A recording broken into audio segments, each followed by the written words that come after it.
योगी की मुलाकात, जीतेंगे उपचुनाव। उत्तर प्रदेश में बड़े सियासी उठापटक के बीच सीएम योगी आदित्यनाथ दिल्ली पहुंच चुके हैं। नीति आयोग की बैठक में योगी की प्रधानमंत्री मोदी से मुलाकात होगी। इसी बैठक में उत्तर प्रदेश के दोनों डिप्टी सीएम भी मौजूद रहेंगे। माना जा रहा है कि उत्तर प्रदेश में छिड़े सियासी संग्राम पर इस बैठक में विराम लग सकता है। पीएम मोदी इस बैठक में उत्तर प्रदेश के तीनों नेताओं को एकजुट कर सकते हैं। उत्तर प्रदेश में 10 सीटों पर उपचुनाव होने वाले हैं। ऐसे में जिस तरह से बीजेपी के अंदर घमासान छिड़ा है, उसका फायदा विरोधी दल उठा सकते हैं। अखिलेश यादव ने तो उत्तर प्रदेश बीजेपी में छिड़ी उठापटक को लेकर डिप्टी सीएम केशव प्रसाद मौर्य पर तंज कसा है। अखिलेश ने मौके की नजाकत को देखते हुए विंटर डिस्काउंट तक चलाने की बात कही है। मौर्य जी मोहरा हैं, दिल्ली के वाईफाई के पासवर्ड हैं। अगर दिल्ली वाले किसी से मिलते हैं तो लखनऊ वाले भी मिल रहे हैं किसी से, तो बताओ सरकार चलेगी ऐसे? श्री अखिलेश यादव जी पिछड़ों के, दलितों के सदा विरोधी रहे हैं और वह स्वयं कांग्रेस पार्टी की मोहरा है। अखिलेश यादव के इस बयान पर बीजेपी की तरफ से भी पलटवार किया गया है। केशव प्रसाद मौर्य ने जहां अखिलेश को कांग्रेस का एजेंट बताते हुए उन्हें अपनी पार्टी बचाने पर ध्यान देने की नसीहत दी, तो वहीं बीजेपी प्रवक्ता मनीष शुक्ला और सुभाषपा चीफ ओपी राजभर ने भी अखिलेश पर प्रहार किया। पहले अपने बारे में विचार कर लें अखिलेश यादव। 2024 में कुछ सीटें थोड़ा ज़्यादा मिल गई तो इतना अहंकार घमंड आ गया है। 27 में उत्तर प्रदेश की जनता सुपड़ा साफ करेगी और समाजवादी पार्टी को समाप्तवादी पार्टी बनाकर वापस भेजेगी। रोज हर हफ्ते एक सगुफा छूटता था, लेकिन 5 साल वो रहे, सारे सगुफे सबके फेल। फिर वही सगुफा चालू है, कल हट जाएंगे, 2 गुट हो गया, दिल्ली वाले हटा रहे हैं, लखनऊ वाले वो कर रहे हैं, वो कर रहे हैं, कहीं कुछ नहीं है। उत्तर प्रदेश बीजेपी में छिड़ी जंग अपने चरम पर पहुंच गई है। केशव प्रसाद मौर्य पहले ही दिल्ली पहुंचकर आलाकमान से मुलाकात कर चुके हैं। उनकी इस मुलाकात के बाद पहली बार सीएम योगी दिल्ली आए हैं, जहां वो पीएम मोदी से मुलाकात करेंगे। ऐसे में देखने वाली बात यह है कि क्या दिल्ली में इस मुलाकात के बाद उत्तर प्रदेश बीजेपी में छिड़े संग्राम पर विराम लग जाएगा? क्या पीएम मोदी इस घमासान का समाधान निकालने के साथ साथ उपचुनाव में जीत का मंत्र देंगे? Bureau report, Republic Bharat.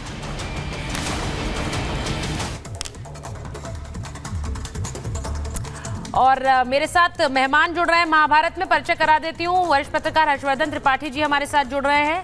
हमारे साथ प्रोफेसर विशाल मिश्रा जुड़ गए हैं, आप स्क्रीन पर उन्हें देख सकते हैं। राजकुमार भाटी जी राष्ट्रीय प्रवक्ता हैं समाजवादी पार्टी के।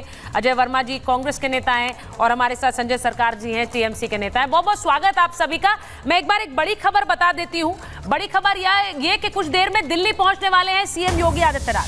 अब दिल्ली में पीएम मोदी से मिलेंगे और योगी अमित शाह से भी मिल सकते हैं। कल नीति आयोग की बैठक में वो शामिल होने के लिए आए हैं, लेकिन कहा यह जा रहा है कि गृह मंत्री अमित शाह और प्रधानमंत्री नरेंद्र मोदी से अलग से मुलाकात उनकी हो सकती है। अब इसके मायने क्या है? मैं सबसे पहले हर्षवर्धन जी आपके पास आ रही हूं, क्योंकि बहुत से सियासी मायने इस मुलाकात के निकाले जा रहे हैं। एक तो नीति आयोग की बैठक है, वो अलग है, लेकिन दिल्ली आ रहे योगी मिलेंगे नरेंद्र मोदी से, तो चर्चा की और विषय क्या रहेगा? आप जानते हैं किस तरह की चर्चाएं यूपी को इस वक्त घेरे हुए हैं। नहीं सुचेता, मुझे लगता है कि इसमें कोई बहुत जिसको कहेंगे रहस्य नहीं है, कुछ ऐसा नहीं है कि जिसको कोई न जानता हो। निश्चित तौर पर उत्तर प्रदेश में जिस तरह के लोकसभा चुनाव परिणाम आए और उन परिणामों के बाद भारतीय जनता पार्टी का अपना जो फीडबैक सिस्टम है, उसके जरिए जो कुछ आया है, जो रिव्यू मीटिंग में आया है, जो टिकट वितरण से लेकर कार्यकर्ता की प्रशासन नहीं सुन रहा है, वो सारी जो रिपोर्ट है उस सब पर चर्चा होने वाली। और अभी उसके बाद जिस तरह से उत्तर प्रदेश में मुख्यमंत्री और उप मुख्यमंत्री के बीच में एक अलग तरह का संघर्ष दिख रहा है, मुझे लगता है कि उस पर भी बात होगी और शायद इस मुलाकात के बाद उस पर विराम भी लगता हुआ दिखेगा। कम से कम ये उम्मीद आप कर रहे हैं। मैं एक बार वापस आ रही हूं आपके पास, आपका सिग्नल चला गया है। राजकुमार भाटी जी, बहुत ऑफर दे रहे हैं आपके नेता आजकल, पहले मॉनसून ऑफर, फिर विंटर ऑफर। अब ये जो ऑफर दिया है उन्होंने आज, क्या भाटी जी मुझे सुन पा रहे हैं? बहुत सारे ऑफर दे रहे हैं। अब दिल्ली से योगी आदित्यनाथ क्या ऑफर लेके जाएंगे? आपने तो दिल्ली वाले वाईफाई का भी जिक्र कर दिया आपके नेता ने। वाईफाई दिल्ली से चल रहा है, पासवर्ड यूपी में है। नहीं, लेकिन सोचने की बात ये, बंद कर दो, चलो बंद कर दो। सोचने की बात यह है कि ये भारतीय जनता पार्टी की अंदरूनी राजनीति के बारे में चर्चा है। आपकी हाँ। पूरी डिबेट उस पर केंद्रित है और भारतीय जनता पार्टी का प्रवक्ता इसमें डिबेट में शामिल नहीं है। आपने शायद उनको परिचय दिया नहीं या है ही नहीं। नहीं, वो इस मैं डिबेट में आगे नहीं है, बढ़ूं? बता देती हूँ। है बीजेपी का प्रवक्ता डिबेट में है या नहीं है, नहीं है। हाँ। अब देखिए, मैं यहीं से शुरुआत करता हूं। मैं अब से पहले भी एक दूसरे चैनल पर था, उन्होंने स्पष्ट एंकर ने कहा कि भारतीय जनता पार्टी ने इस विषय पर प्रवक्ता भेजने से मना कर सही बात दिया है, है। बिल्कुल सही।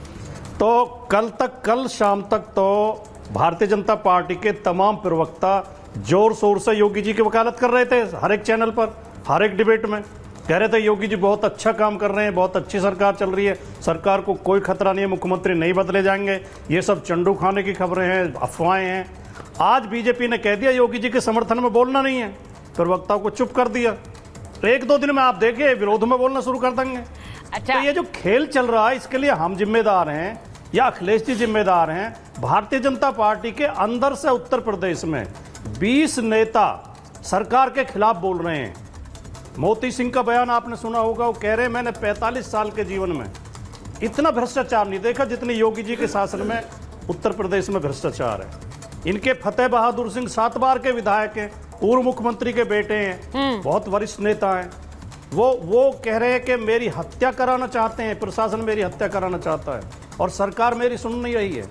सोनम किन्नर, इन्होंने किन्नर आयोग की अध्यक्ष बनाई थी, मंत्री का दर्जा दिया था, उन्होंने रिजाइन कर दिया, ये आरोप लगाते हुए कि इस सरकार में बहुत बड़ा भ्रष्टाचार है और ये सरकार सुन नहीं रही, योगी जी मेरी बात सुन नहीं रहे हैं। इनके सहयोगी हैं संजय निषाद, वो कह रहे हैं योगी जी जब बुलडोजर चलाओगे तो वोट कहाँ से मिलेंगे, चुनाव कहाँ से जीत जाओगे। इनके एक और विधायक हैं उसके बदलापुर के, वो कह रहे हैं मिश्रा जी, वो कह रहे हैं 27 में बीजेपी जीतने वाली नहीं है, जिस तरह का काम चल रहा है। तो ये जो इतने स्वर अंदर से उठ रहे हैं भारतीय जनता पार्टी के, क्या योगी जी इतने कमजोर हो गए हैं या योगी जी इतने अलोकप्रिय हो गए हैं अचानक ही, या योगी जी ने इतना खराब काम करना शुरू कर दिया? खबर आ रही है, अभी हमने चलाया था कि आने वाले हैं, डायरेक्ट किया जा रहा है, इन्हें डिक्टेट किया जा रहा है। दिल्ली ये पहुंच दिल्ली गए की कठपुतलियां हैं सब। हाँ। दिल्ली की नजरें टेढ़ी हुई हैं, दिल्ली तो ये पहुंच सब गए। खिलाफ तस्वीरें बोलने दिखा शुरू देती हो हूँ एक गए। बार भाटी जी। वरना कोई बोलने दिल्ली वाला में नहीं बहुत है। अब ऐसा लग रहा है आपके नेता के तंज के जो जवाब हैं वो दिल्ली में भी तय हो सकते हैं। ये दिल्ली की तस्वीरें आ रही है, योगी आदित्यनाथ पहुंच गए हैं। गेस्ट को स्क्रीन पे रखें। योगी आदित्यनाथ दिल्ली पहुंच गए हैं। अब सारी नजरें यहाँ पर हैं क्योंकि एक नीति आयोग की बैठक तो है, लेकिन उसके साथ साथ बीजेपी की जो अपनी बैठक है उसको लेकर चर्चाएं ज्यादा हैं। अब मैं ये पूछ रही हूँ भाटी जी, देखिए ऐसा होता है, हम लोग जो सियासी जो नेता होते हैं वो उन बैठकों उन शोज में ज्यादा जाते हैं जहां पर दूसरे वाले पर हमला करने का मौका मिलता है। तो ऐसा ही होता है, बीजेपी वाले आज आए नहीं, कई बैठकों में कई महाभारत के शोज में आप लोग नहीं आते हैं, बात करते हैं, आप आते नहीं हैं। तो ये बड़ा अजीब लगता है मुझे व्यक्तिगत रूप से लगता है हर मुद्दे पर बात करनी चाहिए।